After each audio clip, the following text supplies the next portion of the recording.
What's up, team? Welcome to the video. Welcome to the Year of the Robot. Welcome to Breaking Promises, late uploads, very average performance. Welcome to my apartment. Welcome to New York City.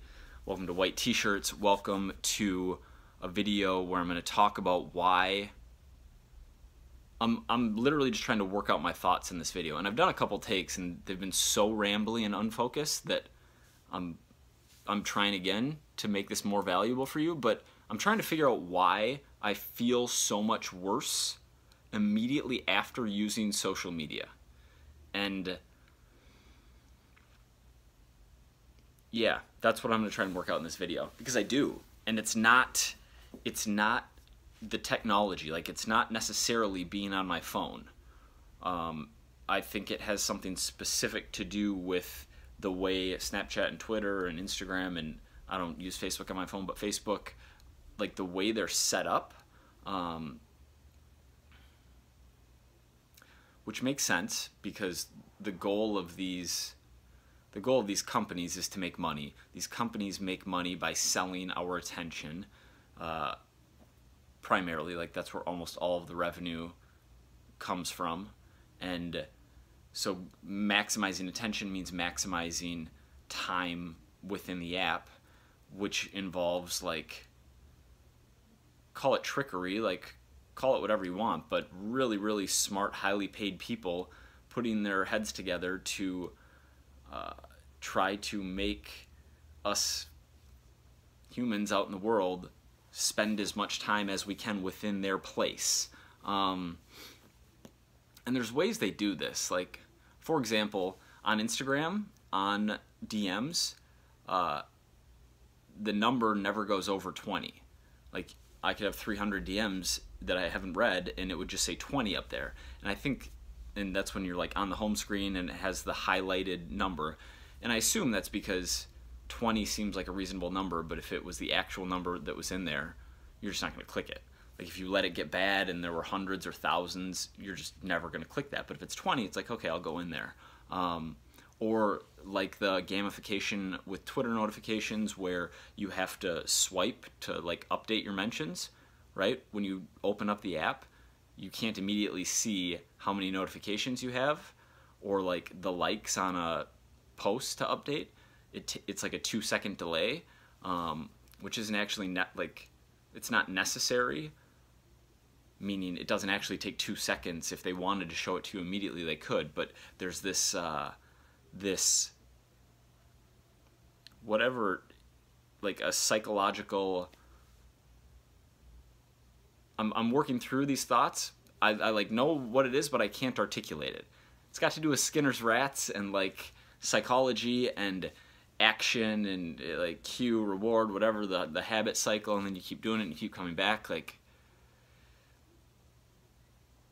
yeah, I just feel worse and I feel so much dumber.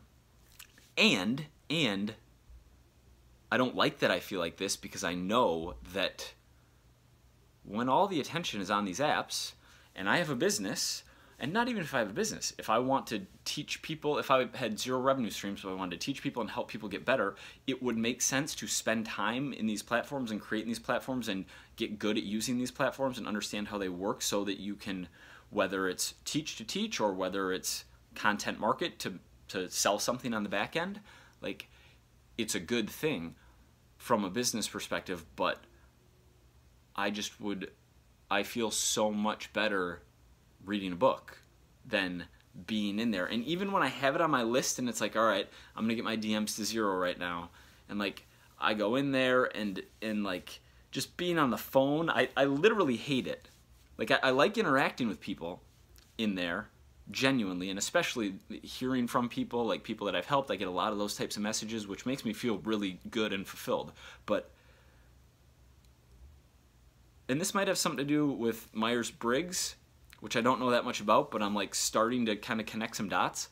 But like, for example, if I'm in my DMs and then I keep getting like banner, I think it's called a banner, like if someone texts you and you have that on where the top of the phone, right, it comes like down and you see it there, and then you like go to there. This is such a rambly video, and I'm just gonna run it and we're gonna upload it because I'm sick of not uploading for the last few days. But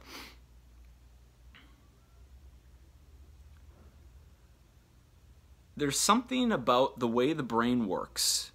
I'm guessing, I'm just talking out of my ass right now, but it seems to me there's something about the way the brain works where if I have a story in front of me, if I have a 300-page novel in front of me, and there are no distractions, and I'm reading that, like, my brain feels like it is doing what it's supposed to be doing.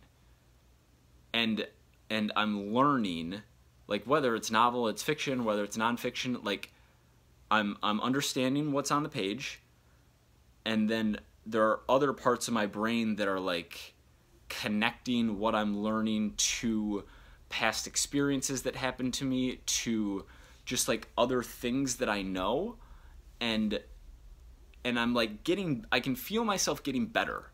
I don't know if it's smarter or, like, I don't know what it is, wiser maybe, but, like, I'm getting better. When I'm on my phone, I'm so reactionary that it literally feels like my brain is deteriorating. Like, that's actually what it feels like, and it's not good.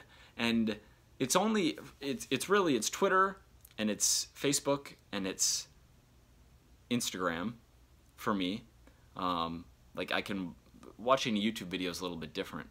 Clickbait on YouTube and, like, being in the feed on YouTube, maybe, but, like, I'll just watch a video 15 minutes, 20 minutes, or put on, like, a 2 or 3 hour video and just do the audio of it while I'm doing something, and I have no problem with that. So YouTube's not a problem for me for whatever reason, but these other places,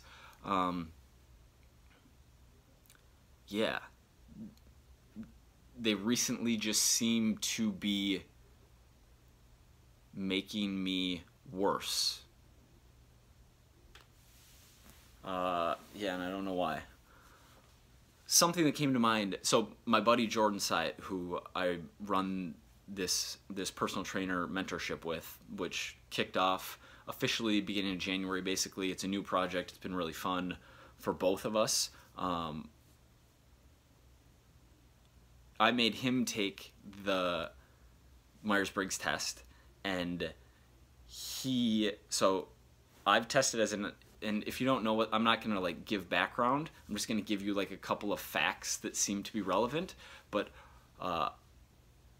he's an ESTP, I'm an ISTJ, which means our differences are introverted, extroverted, perceiving, judging. And perceiving and judging don't mean exactly what those words seem to mean within the context of Myers-Briggs, to my limited understanding of it. But one, like, difference, I've noticed people who are of P personality types seem to do really well in the unknown. Like, wake up, I don't know what's going to happen today, and I'm just good with that, and I'm very comfortable in that, and I'm just going to go with the flow. Like, Jordan can wake up at whatever time, start his day, like, I could text him and be like, hey, you want to do a live stream for the mentorship? And he'd be like, sure, like, let's do it. Let's hop on here right now, or let's go on Instagram Live. Let's do this. Let's take a cab to New Jersey and check out, like, this gym. Let's go do this. Whereas for me, I need structure. I need order. I need, like, okay, I know that I'm going to have 3 hours in the afternoon when I can get my emails done, and then I know that, like, I'm going to have some time here so I can call my dad and catch up with him. I know that, like, I'm eating dinner at this time. I know where I'm going to be training. Like, I need to know what my next day looks like, or what? Or I forget to do things. I feel uncomfortable. I'm like distracted. I just don't operate as well. So tying this in, being comfortable in the chaos and disorder of, like, just being in the DMs, and there's shit flying around, and there's notifications everywhere, and there's banners dropping down, and you're just like small sample size, but people who are P seem to do better and be able to maintain focus in that situation whereas I can't. Like the way that I can focus on a book for 2 hours and like be in it, I feel like my focus is pulled in so many different directions. Gary's another example. Gary is such a beast on his phone. Like we'll be at his house in the summer, and you know, it'll be nighttime or whatever. People are hanging out. There's like couches, TV's on. There's like a whatever, an NFL preseason game, and we're laying there, and he's got his phone out. He is so laser focused, and he just has constant like new text coming in, like people commenting, like there's just like things going on, and whatever he's doing, whether he's going through and he's liking pictures, whether he's writing a caption, whatever he's doing there, he doesn't get pulled anywhere else on his phone. And maybe that's just innate, right? Like maybe I just lack focus in general in life, and I'm lying to myself a little bit, or maybe certain types of people, and I feel like I'm making an excuse when I say that, which I hate, but maybe certain types of people are more prone to not operating as optimally within social media. It sounds so whiny when I say it. I don't even want to publish. We're uploading, but that's where my head is the combination of feeling unproductive and like I can't do things in these platforms, and the fact that using these platforms makes me feel dumber, less focused, more anxious, more lethargic, just worse. I hope you're having a great night. Leave me a comment. Let me know what you thought of this video. See you soon. Bye.